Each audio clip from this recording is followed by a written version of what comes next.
산상수훈 강의 오늘 48강 남자의 기도만 들으시는 하나님이라는 제목으로 마태복음 6장 8절에 있는 말씀을 한번 같이 상고해 보도록 하겠습니다. 마태복음 6장 8절입니다. 그러므로 그들을 본받지 말라. 구하기 전에 너희에게 있어야 할 것을 하나님 너희 아버지께서 아시느니라. 마태복음 6장 8절을 헬라어 원문에 근거하여서 직역을 하면은 이렇게 할 수가 있습니다. 그러므로 본받지 말라. 왜냐하면 알고 있다, 보고 있다. 누가? 너희의 그 아버지가 너희에게 필요한 것을, 너희가 그것을, 필요한 것을 구하기 전에, 그러니까 구하기 전에 너희에게 있어야 할 것을 하나님 너희 아버지께서 아신다 그랬죠. 구하기 전에 너희에게 있어야 할, 이 말씀은 하나님이 기도를 하라는 말씀일까요? 기도를 하지 말라는 말씀일까요? 요걸 생각해 봐야 됩니다. 예수님은 외식하는 자와 중언부언하는 자를 본받지 말라고 하셨지요.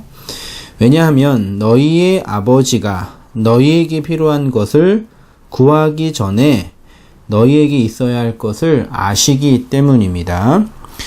구하는 것은 우리가 이 역사 속에서 하나님께 구하게 되는 것이고, 그 다음에 필요한 것을 아시는 하나님은 영원 전에 묵시 속에서 하나님이 이미 언약을 통해서 우리에게 주시기로 약속을 하신 것이죠. 그런데요, 외식하는 자나 중언부언하는 자는 하나님이 자신의 아버지가 아니기 때문에 하나님이 나에게 필요한 것을 다 아신다고 생각하지 않지요. 그래서 외식으로, 중언부언으로 기도를 하는 것이고, 힘과 권세가 있는 하나님에게 소위 말해 잘 보여야 된다는 식의 기도. 지난주에 갈멜산에서 기도했던 바알과 아세라 그 선지자들의 자신을 자해했던 기도처럼 그렇게 기도하게 된다는 것입니다. 예수님께서 언약 백성인 교회에게 먼저 주지시키는 것은 기도의 대상인 하나님이 너희의 아버지다 라는 것입니다. 아버지가 알고 있고 아버지가 보고 있기 때문에 외식으로 기도하는 자, 중언부언으로 기도하는 그 행위가 필요 없다라고 말씀하시는 것입니다. 하나님 아버지는 우리에게 무엇이 필요한지를 이미 알고 계신다는 얘기입니다. 그 하나님의 필요를 구하는 것이 아이테오입니다. 아이테오는 하나님께서 창세 전에 우리에게 주시기로 약속하신 그것을, 그 약속의 내용물을 구하는 것이 아이테오라 그랬잖아요. 그것은 채무자가 채권자에게 빚을 갚으라고 독촉할 때 사용하는 단어가 아이테오입니다. 하나님께서 우리에게 갚아야 할 빚이 있다라는 것입니다. 그 하나님의 빚을 구하는 것이 기도이고, 그래서 우리가 아이테오의 구함을 하면 하나님이 반드시 주시겠다고 약속하신 것이죠. 하나님이 주시기로 약속하셨다라는 말씀입니다. 그런데 많은 사람들이 기도를 이상적이고 판타지 정도로 이해하고 있는 것 같습니다. 하나님이 우리 아버지이시니까 우리에게 필요한 것을 다 알고 계시는데 우리가 지금 우리에게 필요가 없으니까, 혹은 우리가 아직 준비가 안 됐으니까, 혹은 우리의 믿음의 분량이 적으니까 아직 받지 못한다라는 생각이죠. 하나님은 우리에게 더 좋은 것, 예를 들어서 돈이나 건강이나 직장이나 사회적인 지위나 번영이나 성공이나 이런 것들을 더 많이 주시기를 원하시는데, 우리가 아직 준비가 되어 있지 않기 때문에 이런 것들을 받지 못한다라고 생각을 하죠. 그래서 우리가 믿음의 분량, 소위 말해서 하나님이 주시는 것들을 받을 수 있는 그런 분량과 그릇을 더 크게 하면 하나님께서 이러한 것들을 우리에게 주신다라는 신관을 가지고 하나님께 기도를 하는 것인지요.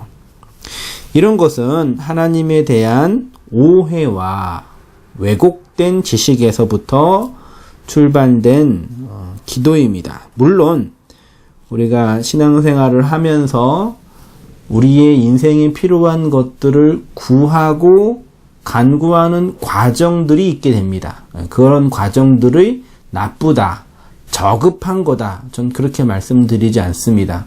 정말 우리가 우리의 인생의 재정적인 부분, 인생의 큰 위기, 고난과 절망 속에서 우리의 간절한 마음을 담아서 하나님께 탄원하는 게 우리에게 필요합니다. 그렇지만 우리가 먼저 기억해야 할 건 뭐냐면 하나님이 정말 누구이시냐? 하나님이 정말 우리에게 바라고 기대하는 그 기도의 본질은 뭐냐?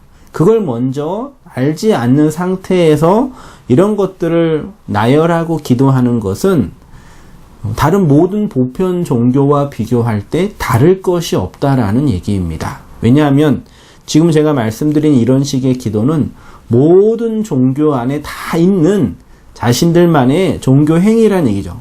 그러니까 지난주에 살펴봤던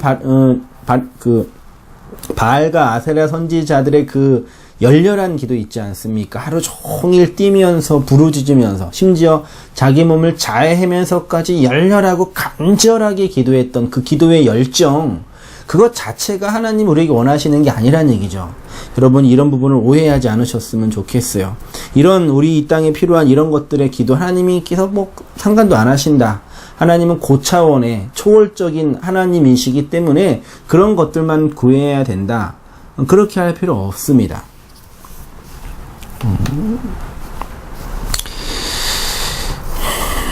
예수님 당대에 유대인들이 구약의 여호와의 영적인 종교를 자기 멋대로, 다시 말해서 자신들의 신학과 장로들의 유전 혹은 전통들을 이용해서 구약의 영적인 종교를 해석했지요. 그 종교가 바로 유대교입니다.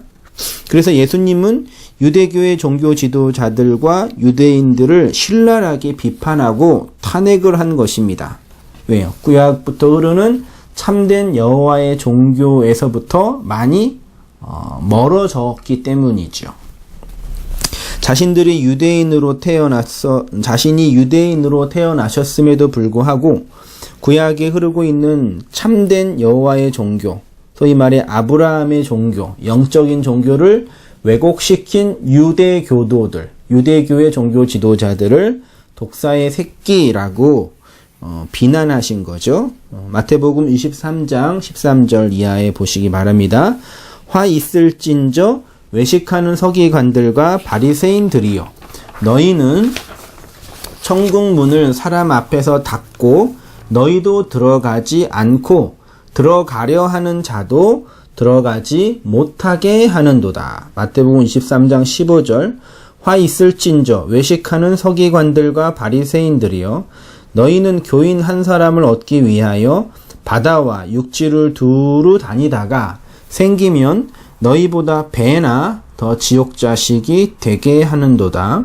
마태복음 23장 23절 화 있을진저 외식하는 서기관들과 바리새인들이여, 너희는 박하와 회양과 근체의 11조를 들이대 율법에 더 중한 바 정의와 긍휼과 믿음은 버렸도다. 그러나 이것도 행하고 저것도 버리지 말아야 할지니라. 마태복음 23장 25절 화 있을진저 외식하는 서기관들과 바리새인들이여, 잔과 대접의 겉은 깨끗이 하되 그 안에는 탐욕과 방탕으로 가득하게 하는도다. 마태복음 23장 27절 화 있을진저 외식하는 서기관들과 바리새인들이여, 회칠한 무덤 같으니 겉으로는 아름답게 보이나 그 안에는 죽은 사람의 뼈와 모든 더러운 것이 가득하도다. 마태복음 23장 29절. 화 있을진저 외식하는 서기관들과 바리새인들이여, 너희는 선지자의 무덤을 만들고 의인들의 비석을 꾸미며 이르되 어미 때리고 외식하는 자가 받을 벌에 처하리니 거기서 슬피 울며 이를 갈리라. 외식하는 서기관들과 바리새인들을 향하여 예수님께서 이렇게 저주를 퍼부으신 것입니다. 이 말씀이 오늘 우리에게 시사하는 바가 매우 큰 줄로 압니다. 한번 우리 시대를 돌아보았으면 좋겠어요. 우리가, 여러분, 오늘 여러분이 믿고 있는, 우리가 믿고 있는 이 기독교 문명, 기독교 종교, 특히 한국 사회에서, 100여 년 전부터 비로소 시작된, 기독교 선교와 이후에 일제강점기와 전쟁 이후, 그 다음에 산업화혁명, 민주화 과정을 지나면서 우리가 일구어낸 기독교 문명을 한번 생각해 보자는 말씀입니다. 이 기독교가, 우리가 지금 경험하고 있는 이 기독교가 성경이 말하고 있는 기독교와 비교를 할 때 얼만큼의 유사점이 있느냐라는 얘기입니다. 특별히 구약보다는 신약의 성령 강림 이후에 초대교회가 형성되고 성령 강림 이후에 만들어진 그 기독교와 오늘 우리가 지금 경험하고 오늘 우리가 만들어내고 있는 기독교를 비교해 볼 때 어떠냐 이 얘기입니다. 제가 말씀드리고 싶은 거는 오늘날 우리 한국교회 안에 형성되고 있는 기독교 문명은 마치 2000년 전에 예수님께서 유대교도와 유대교 종교 지도자들을 이렇게 탄핵하고 비판하셨던 것처럼 오늘 우리의 한국교회 기독교도 이런 위치에 놓여 있지 않을까라고 한번 점검해 볼 필요가 있다라는 말씀입니다. 왜 그런 거 하니? 성경이 계시하고 성경이 보여주고 있는 기독교의 그 모습과 오늘 우리가 만들어내고 우리가 경험하고 있는 기독교의 모습을 비교할 때는 다르다, 같지 않다라고 질문하게 되기 때문입니다.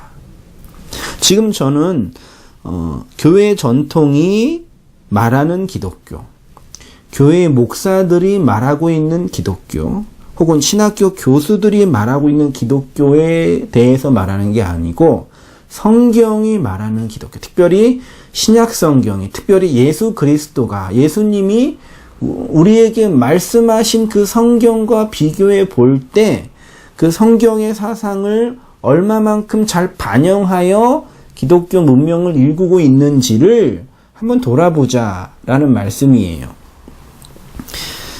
성경이 기독교인들의 믿음과 생활의 유일한 규칙이라고 우리가 알고 있지 않습니까? 그러면 우리에게 필요한 모든 믿음과 신앙과 윤리의 근거는 성경이 이 문제에 대해서 어떻게 말하고 있느냐, 성경이 이것들을 어떻게 말하냐가 가장 중요한 원리란 얘기죠. 성경이 말하는 것은 진리이고 성경이 하지 말라는 아닌 것은 비진리잖아요. 진리의 기준을 성경에 두자 얘기입니다. 교회 전통, 신학 사조, 시대의 문명은 참조할 뿐이지 기준이 되지 않는다는 얘기죠. 제가 이 온땅교회 말씀 사역을 통해서 결국 여러분과 함께 일구고 싶은 욕망과 소위 비전과 욕심과 바램은 이거예요. 계시된 하나님의 말씀이 오류가 없고 이것이 정말 하나님의 말씀이라고 우리가 믿고 있다면 이 말씀이 요구하고 원하는 그 상이 있을 거 아닙니까? 그것들을 만들어 가보자. 그렇지만 오늘날 한국교회 기독교 문명은 이런 부분에서 많이 왜곡되어 있다. 많이 빗나가고 있다. 많이 잘못되어 있다. 그러면서 제가 말씀드리는 것이 기복주의, 율법주의, 성공주의, 도덕적 성화주의, 교권주의 이런 잘못된 투영물들이 있으니 이런 것들을 어떻게 우리가 극복하면서 성경이 말하는 참된 기독교의 그 모습을 만들어낼 수 있을까? 물론 완전한 것들은 우리가 역사 속에서 만들지 못하지요. 왜? 우리의 역사는 어차피 오류와 죄악에 갇혀 있으니까.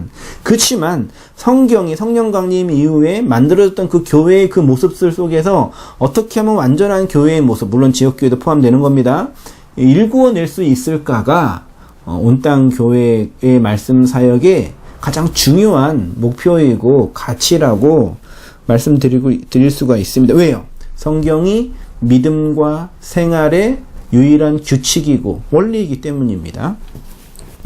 그러나 불행하게도 오늘 우리 시대의 우리 시대와 예수님 당대와는 크게 다를 것이 없는 것 같습니다. 그게 문제예요.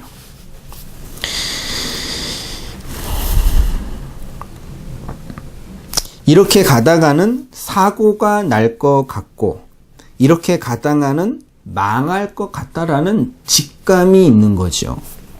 이렇게 하다가는 그런데 전문가가 아닌 이상 그냥 느낄 뿐이지 정확한 사실을 모르게 되는 거죠. 그러다가 교통사고로 다칠 수도 있는 거죠. 여러분, 집단이나 군중 심리에서 여러 사람들이 함께 있으면 위험한 환경에 있더라도 위험하다고 감지해내지 못합니다. 좀 슬픈 이야기이지만 뱃속에서 유람 배 안에서 많은 사람들이 있는데 배가 기울어져서 침몰 직전인데 그 안에서 학생들의 심리 속에 그런 게 있었다 그러잖아요. 우리는 지금 함께 있어.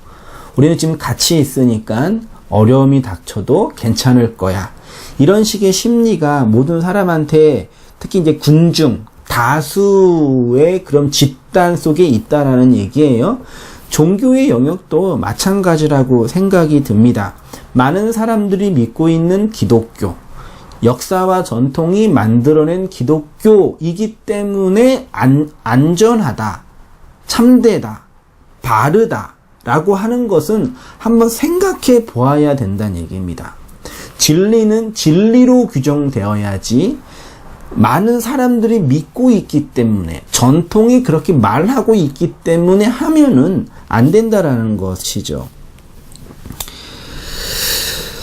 그래서 힘든 군대 훈련을 할 때도 이렇게 군중과 군중 심리와 다수가 함께 있을 때는 나 혼자는 하지 못하는데 옆에 소위 전우가 있으면 그런 힘든 그 훈련도 버틸 수가 있지 않습니까? 군대에서는 이러한 군중과 다수가 함께 있는 것이 긍정적으로 작용될 수 있을지는 모르지만 종교의 영역에서는 매우 위험할 수가 있는 거죠. 왜요? 맹신과 미신 속에서 특히 이단이나 시한부 종말론자들이 이런 것들을 많이, 군중 심리와 이런 것들을 많이 조작해내고 있기 때문입니다. 우리는 함께 있어. 이렇게 많은 사람들이 믿고 있는데 뭐가 잘못되겠어? 이런 생각이요. 그러다가 함께 죽게 되는 거죠. 이상한 징후가 있을 때, 이상한 문제가 있을 때 밖에 나와서 한번 살펴봐야 됩니다. 성경을 기준으로, 말씀을 근거로요. 성경을 펴놓고 오늘 우리 시대의 기독교가 과연 성경이 말하고 있는 기독교인지를 검증해 보아야 된다는 얘기입니다.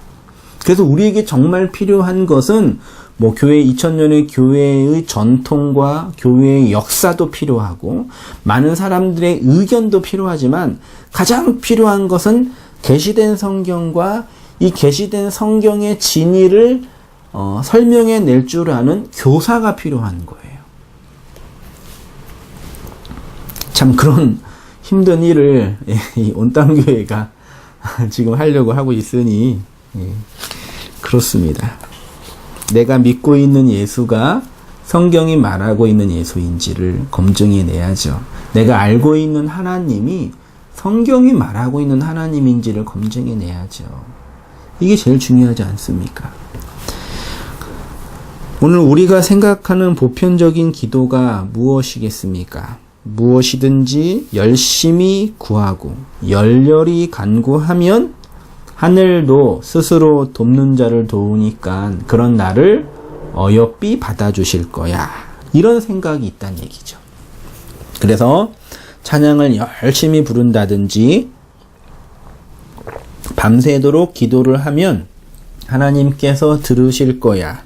혹은 새벽 기도를 하면 내가 잠을 설치면서까지 이렇게 열심히 기도를 했는데 하나님께서 외면하시겠어? 이런 식의 미신과 맹신 속에서 기독교 신앙을 대신하고 있다라는 게 오늘 우리들의 문제란 얘기입니다. 예수님은 분명히 말씀하십니다. 기도는 우리의 열렬함과 간절함이 중요한 것이 아니라 기도의 대상이 누구이고 기도의 대상을 우리가 바르게 알고 있느냐가 중요하다고 말씀하시는 거죠. 하나님이 누구이시고 하나님이 나에게 무엇을 원하시며 창세전에 나에게 주시기로 약속하신 그 하나님의 언약이 무엇인지를 아는 것이 가장 중요한 것이죠.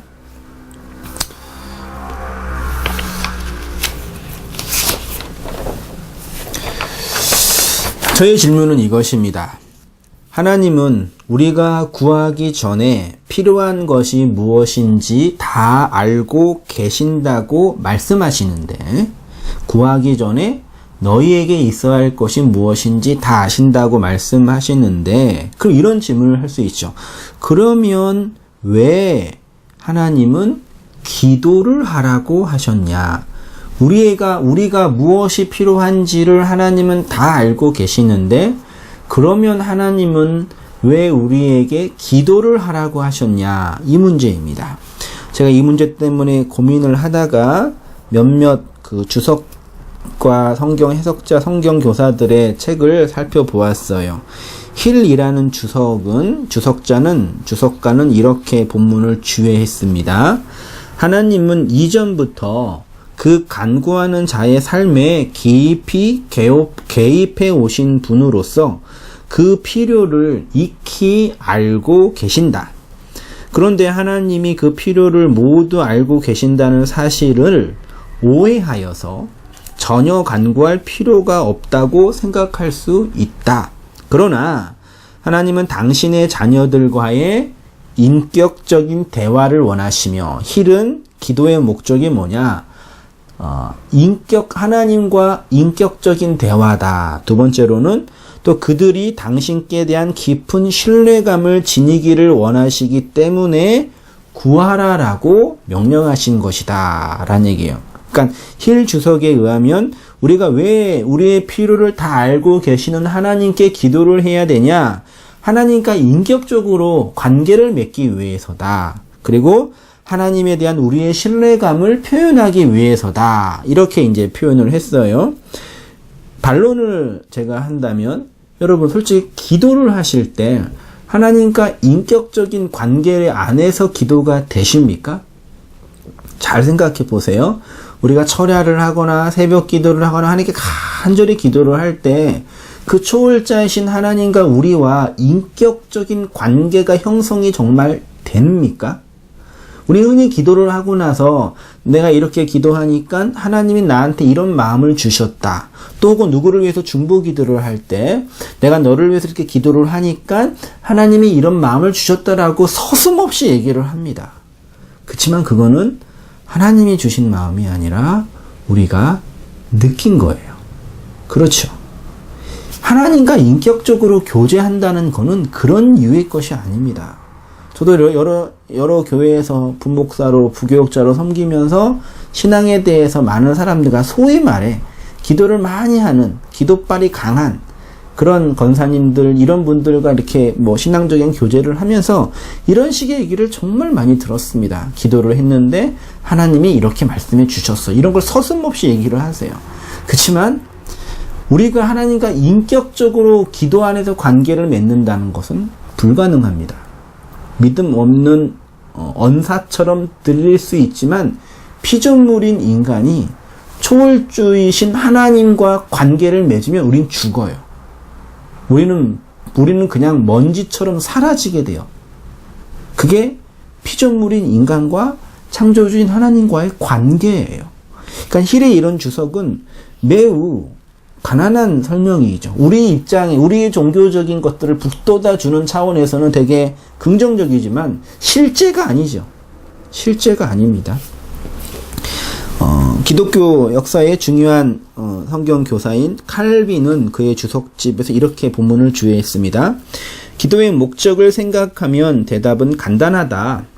신실한 자들의 기도는 먼저 하나님이 모르고 계시는 것을 아뢰거나 그분에게 그분의 임무를 재촉하거나 또한은 지체하실 때 독촉하는 것이 아니라 항상 깨어있는 가운데 그분을 찾아 그분의 약속을 생각하면서 자신의 염려를 그분 품으로 들어올림으로써 자신들의 신앙의 훈련을 쌓는 것. 이게 중요합니다. 칼빈은 이런 기도를 우리가 왜 하냐? 우리의 신앙의 훈련을 쌓기 위한, 소위 신앙의 성숙을 위한 과정으로서의 기도가 필요하다. 역시 종교적인 천재라 설명하는 게 다르죠. 필요하기 때문에 기도를 해야 된다라고 말씀한 겁니다. 다음으로 자신들뿐만 아니라 다른 사람들이 바라고 구해야 할 모든 좋은 것은 그분에게서만 온다는 것을 증거하는 것이 기도의 목적이다. 그러는 거죠. 그러니까 칼빈에게 있어서 기도는 왜 필요하냐? 기도의 목적은 뭐 하나님을 재촉하거나 그분의 임무를 우리가 요구하는 게 아니라 우리의 신앙을 훈련시키는 과정으로 혹은 우리가 기도를 통해서 좋은 것들을 얻게 될 때 하나님은 우리에게 주실 때 기도라는 이 과정과 통로를 통해서 주시는구나를 알게 하기 위해서 기도한다는 얘기죠.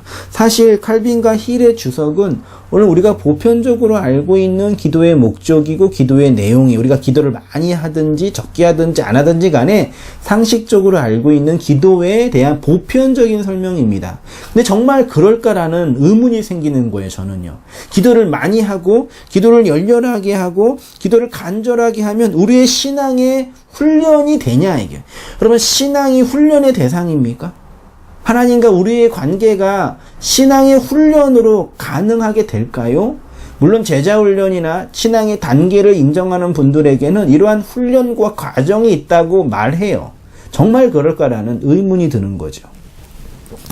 마지막으로 박윤선 박사님은 본문을 이렇게 주석했습니다. 하나님께서는 우리에게 있어야 할 것을 잘 아신다. 그러나 그가 우리더러 기도하라고 부탁하신 것은 우리가 간절히 기도하여야 들어주시겠다고 하셨기 때문이다. 되게 애매합니다. 그러니까 우리가 간절히 기도해야 할 이유는 뭐냐? 하나님께서 너희가 간절히 기도해야지만 내가 주겠다고 약속했으니까 인간들은 간절히 기도해야 된다. 좀 앞뒤가 안 맞죠? 앞에는 기도하지 않아도 우리에게 필요한 모든 것들을 다 알고 계시는 하나님이 말씀해 주셨는데 뒤에 가서는 하나님이 주실 때는 간절히 기도해야만 주신다고 말씀하셨기 때문이라고 하는 거죠. 그러면서 예화를 든 성경 본문이 누가복음 18장 1절 이하의 그 불의한 재판장과 과부에 관한 이야기입니다. 한번 잘 들어보세요. 누가복음 18장 1절 이하입니다. 예수께서 그들에게 항상 기도하고 낙심하지 말아야 할 것을 비유로 말씀하시되, 예수님은 지금 이제 기도의 문제와 낙심의 문제를 가르쳐 주기 위해서 비유 하나 든 것이 불의한 재판장의 비유이잖아요. 이르시되 어떤 도시에 하나님을 두려워하지 않고 사람을 무시하는 한 재판장이 있는데 그 도시에 한 과부가 있어 자주 그에게 가서 내 원수에 대한 나의 원한을 풀어주소서 하되 그가 얼마 동안 듣지 아니하다가 후에 속으로 생각하되 내가 하나님을 두려워하지 않고 사람을 무시하나 이 과부가 나를 번거롭게 하니 내가 그 원한을 풀어주리라. 그렇지 않으면 늘 와서 나를 괴롭게 하리라 하였느니라. 6절 주께서도 이르시되 불의한 재판장이 말한 것을 들으라. 하물며 하나님께서 그 밤낮 부르짖는 택하신 자들의 원한을 풀어주지 아니하시겠느냐. 그들에게 오래 참으시겠느냐? 내가 너희에게 이르노니 속히 그 원한을 풀어주리라. 그러나 인자가 올 때에 세상에서 믿음을 보겠느냐? 이게 소위 말해 불의한 재판장에 관한 비유입니다. 이 본문이 1절에서는 항상 기도하고 낙심하지 말아야 할 이유를 예수님께서 말씀하시기 위해서 불의한 재판장에 관한 비유를 하는데 정말 해석하기가 어려운 본문 중에 하나입니다. 제가 갖고 있는 헬라어 실력으로 이 본문을 하나하나 주의해서 거의 3-4시간 동안 이 본문 가지고 씨름을 했는데 그러니까 헬라어 원문이 요구하는 그 내용을 충분히 한글 성경이 설명해내지 못하고 있는 건 분명히 봤거든요. 근데 만만하지 않는 성경 해석이 1절에서는 분명히 기도하고 낙심하지 말아야 할 이유를 말씀하시는데 갑자기 불의한 재판장이가 나오고 그리고 또 7절에서 앞뒤가 안 맞게 하물며 하나님께서 그 밤낮 부르짖는 택하신 자의 원한을, 그래서 우리가 일반적으로 이해하기는 그런 거잖아요. 그 불의한 재판장이 과부의 원한을 너무 달달달 볶기 때문에 어쩔 수 없이 들어줬다. 불의한 재판장은. 그렇지만 우리의 하나님은 그렇게 불의한 재판장처럼 달 들어주시지 않는 분이 아니니까 하물며 들어주지 않겠느냐. 이런 식으로 본문이 말하고 있는 거는 확실히 아닙니다. 왜냐하면 8절에 보면은 반대편을 얘기해요. 내가 너에게 이르노니 속히 그 원한을 풀어주시리라. 그러나 인자가 올 때에 세상에 믿음을 보겠느냐. 세상에는 믿음이 없다. 그런 말씀이잖아요. 이 말씀에 대한 설명은 결론적으로 이 원고 뒤편에 결론적으로 제가 말씀해 드리겠습니다. 이분들의 의견을 종합해 보면 힐과 박윤선과 칼빈의 주석, 이분들의 의견을 종합해 보면 기도는 우리의 필요를 하나님께 아뢰는 것, 혹은 하나님과 인격적인 교제와 관계를 맺는 것, 혹은 우리가 기도를 해야지만 주신다고 약속하셨기 때문이거나, 칼빈이 말하는 것처럼 이런 모든 기도의 과정을 통해서 우리의 신앙이 성장하고 훈련되어 모든 좋은 것들은 하나님에게서 온다는 것을 알게 하기 위함이라고 이제 말하고 있잖아요. 이런 설명이 대부분의 기독교인들이 알고 있는 기도에 대한 보편적인 이해입니다. 이런 기도의 지식으로 기도를 하며 신앙생활을 지금도 우리가 하고 있지요. 그래서 간절히 기도를 하다가도 울기도 하고 감사하기도 하고 하나님의 응답을 받았다고 간증을 하기도 했습니다. 그러나 이런 식의 기도는 하나님에 대한 너무도 가난한 지식에서 출발한다는 것은 분명합니다. 미신적이고 맹신적인 기도입니다. 왜냐하면 성경의 말씀을 근거로 하지 않는 우리의 열정과 우리의 소원과 우리의 바람을 중심으로 하는 기도이기 때문에 미신이고 맹신적인 태도란 얘기입니다.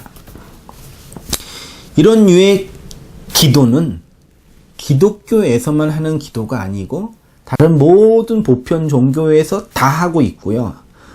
이런 기도 측면에서 보자면 기독교보다 다른 여타의 종교가 더 열렬하고 더 간절히 기도하고 있는 것이죠. 결론을 내겠습니다. 하나님을 바르게 알고 있는 성도의 기도는요, 창세전 언약, 하나님의 언약을 이루는 기도를 지향하게 됩니다. 하나님을 바르게 알고 있는 성도의 기도는 창세전 언약, 하나님의 언약을 이루는 것으로 지향하게 됩니다.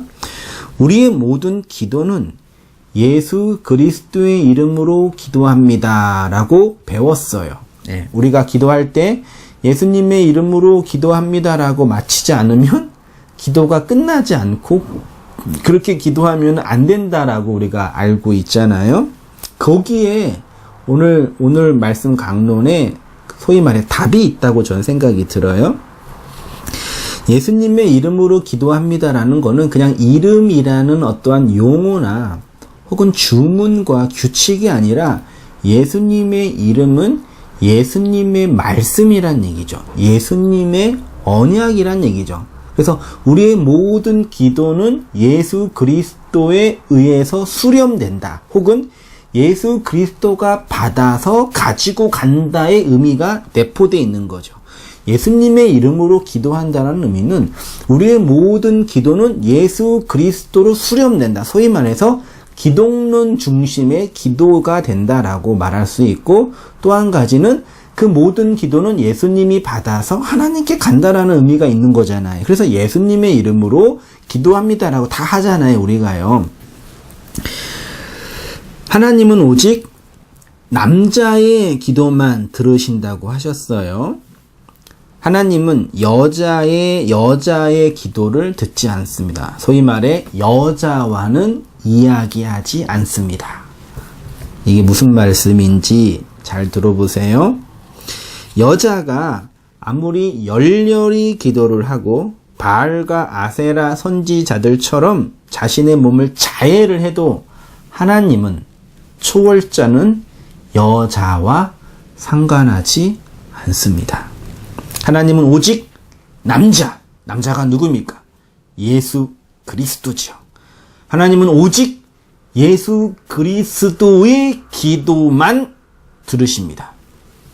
그래서 우리가 예수님의 이름으로 기도하지 않으면, 그 이름으로 기도합니다는 그 말을 하지 않는 게 아니죠.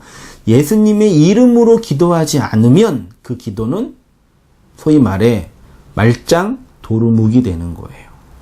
우리가 감정적으로 열심히 배설했다, 뭘 느꼈다, 그런 개념이 아닙니다. 우리의 모든 기도는 예수 그리스도로 수렴되는 거죠. 예수 그리스도의 언약으로 이루어지는 거죠.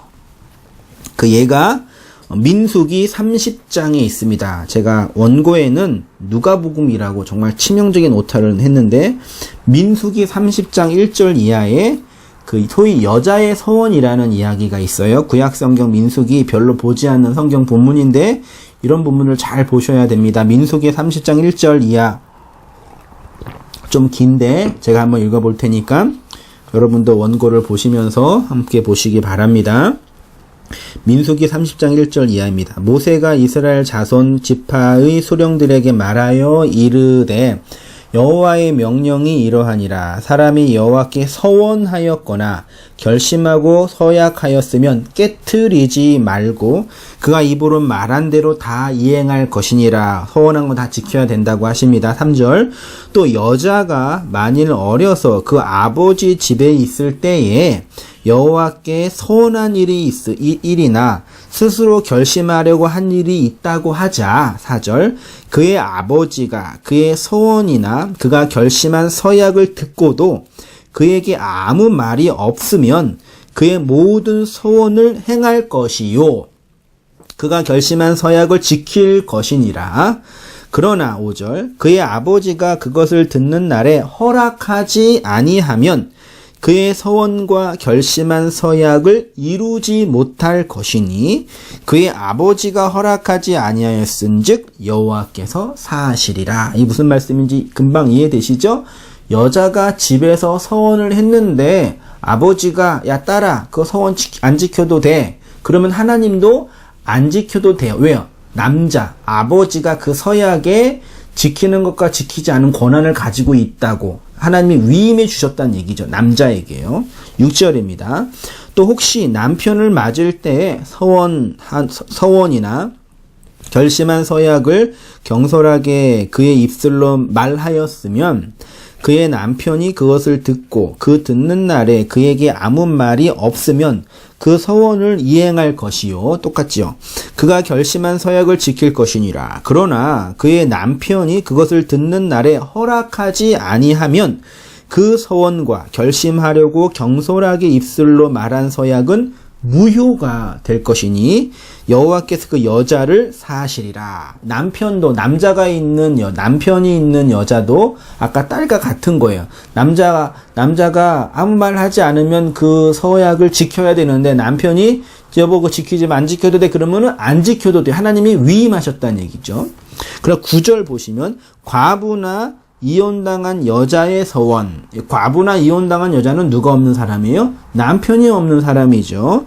그가 결심한 모든 서약은 지킬 것이니라. 그 서약을 받아줄, 대신해줄 남자가 없는 거예요. 여기까지만 읽을게요. 무슨 말씀인지 여러분 충분히 이해할 수 있으시죠? 이거를 유교적인 관점에서 남존여비 사상으로 읽으면 큰일 나시는 겁니다. 성경의 남자는 예수 그리스도고 성경의 여자는 예수 그리스도의 신부인 교회, 성도를 의미해요. 우리의 모든 생사 여탈권은 예수 그리스도에 의해서 결정된다. 기독론 중심의 그리스도 의존적인 성도의 모습을 구약부터 얘기해 주시고 계시는 거예요. 디모데전서 2장 8절에 바울이 이렇게 말합니다. 그러므로 각처에서 남자들이 분노와 다툼이 없이 거룩한 손을 들어 기도하기를 원하노라. 9절 또 이와 같이 여자들도 단정하게 옷을 입으며 소박함과 정절로서 자기를 단장하고 따은 머리와 금이나 진주나 값진 옷으로 하지 말고 오직 선행으로 하기를 원하노라. 이것이 하나님을 경외한다 하는 자들에게 마땅한 것이니라. 11절 여자는 일체 순종함으로 조용히 배우라. 여자는 일체 순종함으로 조용히 배우라. 이 무슨 말씀인지 이해할 수 있으시죠? 여자가 가르치는 것과 남자를 주관하는 것을 허락하지 아니하노니 오직 조용할지나. 이 말씀을 옛날 우리나라 그 유교의 사상에 갇혀 있었던 이런 성경 선배님들이 유교적 관점에서 고스란히 해석해 버렸으니까 큰일 나는 거죠. 여자는 교회에서 조용히 해야 된다. 그래서 어느 교단에서는 여자 목사 안수를 지키지 않는 이유가 이런 말씀을 근거로 안 지킨다고 하니 정말 끔찍한 일입니다. 13절 이는 아담이 먼저 지음을 받고 하와가 그 후며 아담이 속은 것이 아니고 여자가 속아 죄에 빠졌음이라. 15절 그러나 여자들이 만일 정숙함으로써 믿음과 사랑과 거룩함에 거하면 그의 해산함으로 구원을 얻으리라. 누가복음 18장의 과부는 남편이 없는 여자이지요. 남편이 없는 여자는 자기의 원한을 누구에게 풀 수 있어요? 풀어야 돼요? 재판장에게 풀어야 되죠.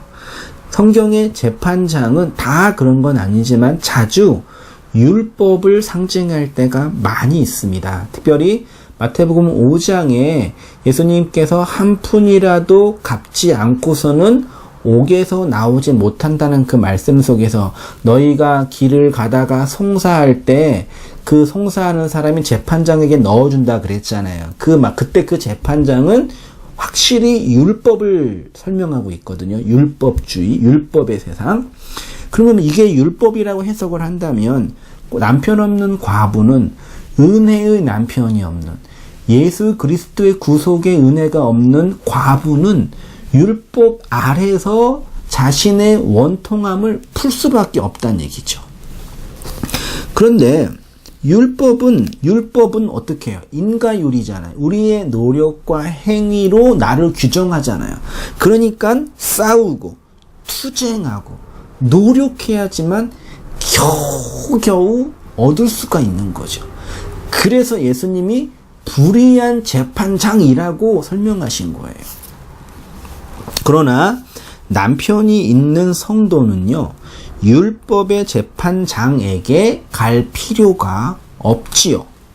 왜냐하면 자신의 소원은 남편에 의해서 결정이 되기 때문입니다.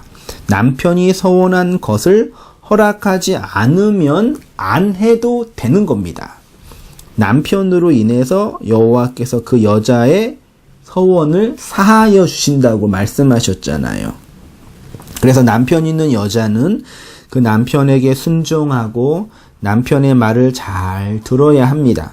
남편을 조정하려고 하면 안 됩니다. 이 말씀이 무슨 말씀인지 이해하셔야 합니다.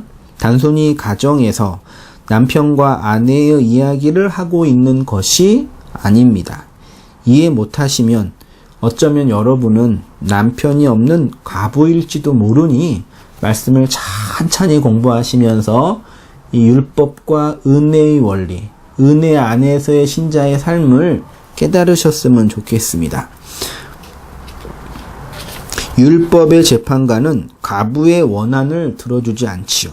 과부가 미치도록 싸우고 투쟁해야지만 겨우겨우 얻을 수가 있잖아요. 하나님이 들으시는 기도는 남자의 기도입니다. 예수님의 이름으로 기도해야 된다는 얘기입니다. 예수님의 이름으로 기도한다는 얘기는 그냥 우리가 기도를 다 하고 예수님의 이름이라는 용어만 붙이면 되는 것이 아니라는 걸 여러분 기억하셔야 됩니다. 신랑이신 예수의 기도만 하나님이 들으신다는 말씀이지요. 그래서 남자들이 거룩한 손을 들고 기도를 하라고 하시는 거예요. 그러나 외식하는 자와 중언부언하는 자는 불의한 재판관에게 자신의 원한을 풀어달라고 그를 괴롭히게, 율법 안에 갇혀 있으니까요. 그러나 남편 있는 성도는 그리스도 안에서 무엇을 구하여야 할지 잘 알고 있습니다. 그는 불의한 재판장에게 갈 필요가 없습니다.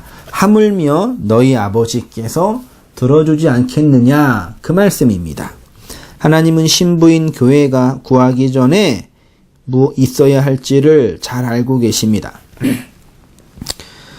왜냐하면 우리에게는 남편이 있기 때문입니다. 예수가 있기 때문입니다. 그 남편 안에서 기도하는,